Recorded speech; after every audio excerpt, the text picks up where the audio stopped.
l'homme ou l'humanité sont dans la pensée spécifique de Dieu. L'idée de l'homme, de l'humanité est née dans la pensée de Dieu. Il y a une création particulière dans la pensée de Dieu, pour un dessein spécial.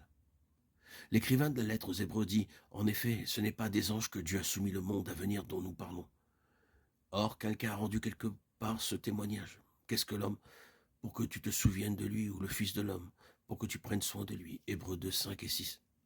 Non pas aux anges, mais à l'homme. Ce n'est pas une affaire qui concerne les anges, et ce n'est certainement pas une question abstraite et mal définie.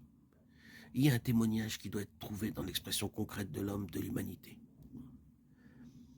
La Bible fait voir parfaitement bien, du commencement à la fin, que la pensée de l'homme ou de l'humanité a un caractère représentatif.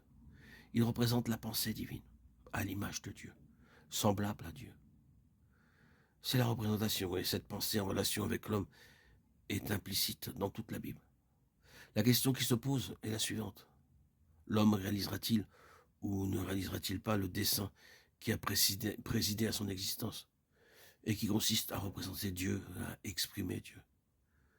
L'homme a été créé pour l'incorruption, pour la vie incorruptible, conduisant tôt ou tard à sa glorification.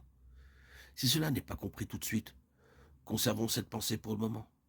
L'homme a été créé pour la vie incorruptible, afin qu'à son parachèvement il puisse être glorifié, doté de la gloire divine. Je ne vais pas argumenter cela par l'écriture. Ceux qui connaissent leur Bible sont en mesure d'accepter ces choses. Pour les autres, consultez votre Bible. Cependant, l'homme a manqué le dessein lié à sa création. Il a manqué la vie incorruptible par sa désobéissance et son incrédulité, par sa rébellion contre Dieu, son amour-propre, sa fierté. Il n'est pas entré dans son héritage incorruptible. Il n'est plus candidat à la gloire dans sa conduite naturelle. La gloire n'est pas possible pour l'homme, car l'homme est en dehors de Christ. Mais Christ vint, et par sa venue accomplissait une œuvre par laquelle la destinée, le dessein pour l'homme était rendu possible et préservé. Cela signifie qu'en Christ, la vie incorruptible est recouvrée et préservée pour l'homme. Christ était un homme qui ne pouvait pas être corrompu. Et parce qu'il ne pouvait pas être corrompu, la corruption était maintenue hors du courant même de sa vie. Il n'était pas possible qu'il puisse voir la corruption, même dans la tombe. Mais celui que Dieu a ressuscité n'a pas vu la corruption. Acte 13, 37. C'est ce que déclare l'Écriture. Il était incorruptible dans sa vie, et donc triomphait de la corruption aussi dans sa mort. Ainsi donc, Christ était constitué par les valeurs incorruptibles, et interrogeons-nous sur ses caractéristiques. Une des caractéristiques de son incorruptibilité doit être reproduite chez ceux qui demeurent par la foi en Christ.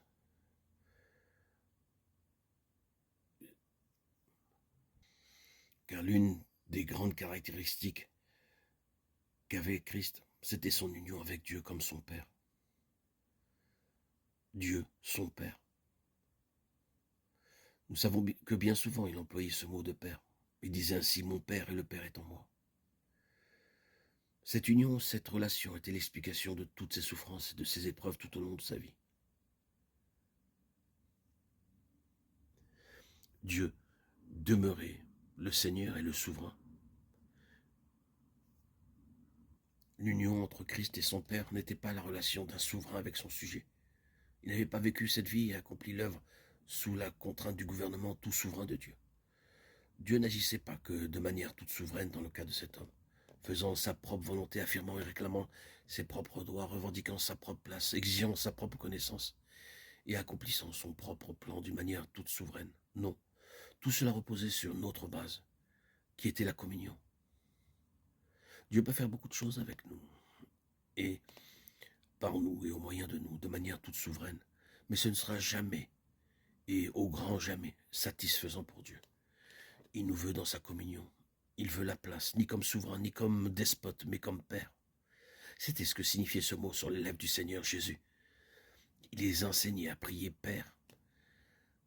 Cette relation entre Christ et Dieu, comme son Père, signifie que Dieu avait la place dans le cœur d'un homme.